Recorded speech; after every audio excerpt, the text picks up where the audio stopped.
الصلاۃ والسلام علیکہ یا رسول اللہ وعلی آلک و اصحابک یا حبیب اللہ۔ پچھلی ویڈیو میں ایک سوال لے کر حاضر ہوا تھا کہ غیر اللہ سے مدد مانگنا جائز ہے یا نہیں۔ اس پر ہم نے کچھ دلائل سنے تھے اور 3 آیات قرآن پاک سے دلائل کے طور پر سنی تھی۔ آج میں پھر قرآن پاک سے ہی کچھ دلائل لے کر، قرآنی آیات لے کر حاضر ہوا ہوں جو کہ اس بات پر شاہد ہیں کہ غیر اللہ سے مدد مانگنا جائز ہے اور اہل سنت کا عقیدہ قرآن و حدیث کے مطابق ہے۔ اللہ تبارک و تعالیٰ قرآن مجید فرقان حمید میں ارشاد فرماتا ہے، پارہ نمبر ہے 1 سورۃ بقرہ اور آیت نمبر ہے 23، فَأْتُوا بِسُورَةٍ مِّن مِّثْلِهِ وَادْعُوا شُهَدَاءَكُم مِّن دُونِ اللَّهِ۔ ارشاد فرمایا کہ تم اس قرآن پاک کی مثل ایک صورت لے آؤ، وَادْعُوا شُهَدَاءَكُم مِّن دُونِ اللَّهِ، اور اللہ کے علاوہ اپنے حمایتیوں کو بلا لاؤ۔ گویا کہ اس آیت مبارکہ میں کفار کو ایک صورت لانے کا حکم ارشاد فرمایا گیا اور اپنے حمایتیوں کو اپنی مدد کے طور پر بلانے کی اجازت دی گئی، یعنی غیر اللہ سے مدد لینے کی اجازت دی گئی۔ اور اسی طرح اللہ تعالیٰ مزید آگے ارشاد فرماتا ہے، سورت ہے بقرہ اور آیت نمبر ہے 45، اللہ تعالیٰ ارشاد فرماتا ہے، وَاسْتَعِینُوا بِالصَّبْرِ وَالصَّلَاةِ، نماز اور صبر کے ذریعے مدد طلب کرو، اور نماز اور صبر یہ دونوں غیر اللہ ہیں۔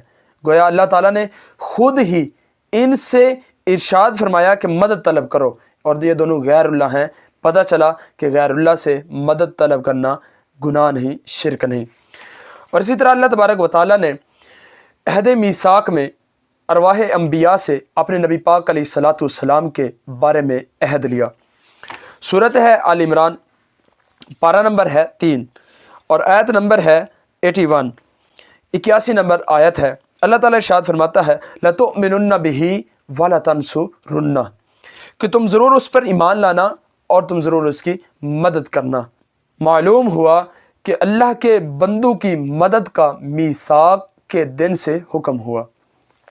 اسی طرح اللہ تبارک و تعالیٰ سورت انفال آیت نمبر 62 میں پارہ نمبر 10 میں ارشاد فرماتا ہے، وَأَيَّدَكَ بِنَصْرِهِ وَبِالْمُؤْمِنِينَ، کہ اے نبی آپ کو اپنی مدد اور مومنین کے ذریعے قوت بخشی۔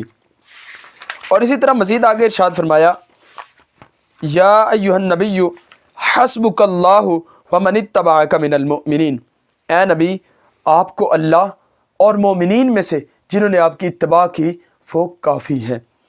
گویا کہ اللہ تعالیٰ بھی کارساز ہے، اللہ تعالیٰ بھی مدد فرماتا ہے اور اللہ کے بندے بھی مدد فرماتے ہیں۔ مزید اللہ تبارک و تعالیٰ سورۃ توبہ میں ارشاد فرماتا ہے، آیت نمبر ہے 71 اور 10واں سپارہ ہے، ارشاد فرمایا، فالمؤمنون والمؤمنات بعضهم اولیاء بعض، مومن مرد اور مومن عورتیں یہ ایک دوسرے کے مددگار ہیں۔ اللہ تعالیٰ نے خود ہی قرآن پاک میں یہ فیصلہ فرما دیا کہ اللہ کے بندے بھی مددگار ہیں۔ مزید اللہ تبارک و تعالیٰ ارشاد فرماتا ہے، جب حضرت موسیٰ علیہ السلام کو فرعون کے پاس تبلیغ لے کر جانے کا حکم ارشاد فرمایا تو حضرت موسیٰ علیہ السلام نے عرض کی، کیا عرض کی؟ وہ سورۃ طٰہٰ میں مذکور ہے، آیت نمبر ہے 28، 29 اور 30، 16واں سپارہ ہے، وَاجْعَل لِّي وَزِيرًا مِّنْ أَهْلِي هَارُونَ أَخِشْدُدْ بِهِ أَزْرِي، عرض کی خدایا میرے بھائی کو نبی بنا کر میرا وزیر کر دے اور میری پیٹھ کو اس کے ذریعے مضبوط کر دے۔ اب اللہ تبارک و تعالیٰ نے یہ نہیں ارشاد فرمایا کہ تو نے میرے سوا غیر اللہ کی مدد مانگی ہے، میرے علاوہ غیر کی مدد مانگی ہے، کہ میں تجھے کافی نہیں تھا، بلکہ اپنے نبی کی عرض کو قبول فرمایا ہے۔ اور اسی طرح اللہ تبارک و تعالیٰ مزید ارشاد فرماتا ہے، پارہ نمبر ہے 24 اور سورت ہے حامیم السجدہ، اس میں اللہ تعالیٰ ارشاد فرماتا ہے اور آیت نمبر ہے 31 نمبر آیت ہے، اللہ تعالیٰ ارشاد فرماتا ہے، نحن اولیاؤکم فی الحیات الدنیا وفی الآخرہ، کہ ہم تمہارے مددگار ہیں دنیا میں اور آخرت میں۔ پہلے ارشاد فرمایا اس سے پہلی والی آیت میں کہ والمؤمنون والمؤمنات بعضهم اولیاء بعض، اور یہاں ارشاد فرمایا نحن اولیاءکم فی الحیات الدنیا وفی الآخرہ، گویا کہ اللہ کے بندے بھی مددگار ہیں اور اللہ تعالیٰ بھی مددگار ہے۔ ہاں ایک فرق ہے، اللہ تعالیٰ بذات مددگار ہے اور اللہ کے بندے بالعرض مددگار ہیں۔